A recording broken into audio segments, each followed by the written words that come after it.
Friends, माझं नाव doctor Deepak Prakash Pathak.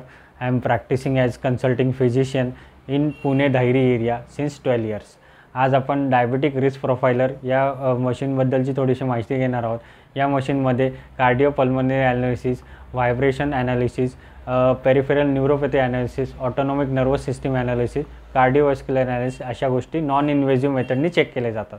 त्यामध्ये पेरिफेरल न्यूरोपॅथी ॲनालिसिस जे आहे त्याच्यामध्ये व्हायब्रेशन परसेप्शन टेस्ट किंवा व्हायब्रेशन परसेप्शन थ्रेशोल्ड हे आपण चेक करणार आहोत.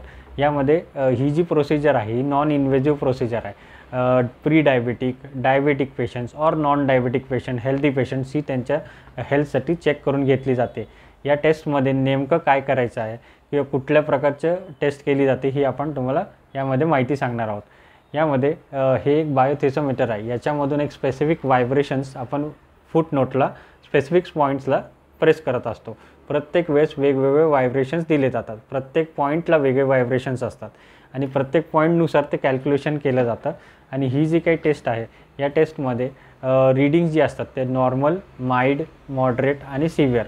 आता नॉर्मल असेल तर कुठल्याही प्रकारची ट्रीटमेंटची काही गरज नसते.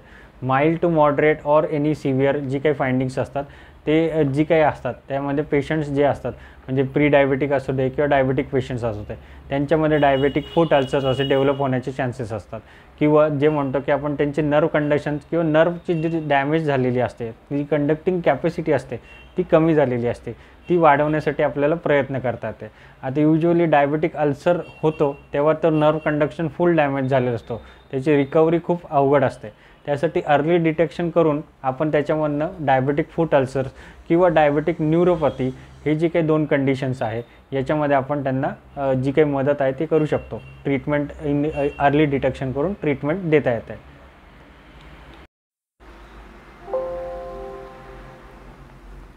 VPT टेस्टिंगसाठी बेसिक एंट्री करत असतो आपण. पेशंटचं नेम, एज, जेंडर, वेट आणि बेसिक काही एक्सरसाइज ॲक्टिव्हिटीज आहेत की नाही त्या हिशोबाने आपण ते कॅल्क्युलेट करतो.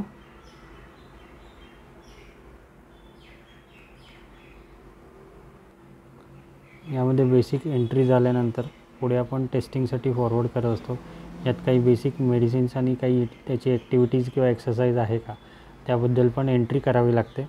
एंट्री केल्यानंतर सगळे पॅरामीटर्स झाल्यानंतर VPT टेस्टिंग आपण स्टार्ट करत आहोत. VPT टेस्टिंग स्टार्ट करत आहोत.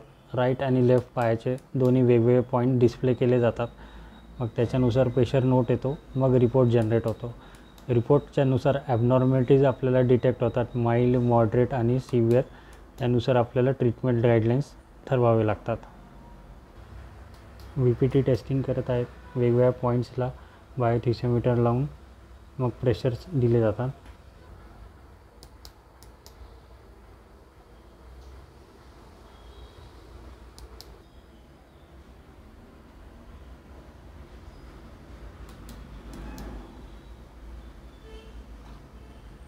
याप्रमाणे टेस्ट कंप्लीट होऊन जाते 3 ते 4 मिनटात.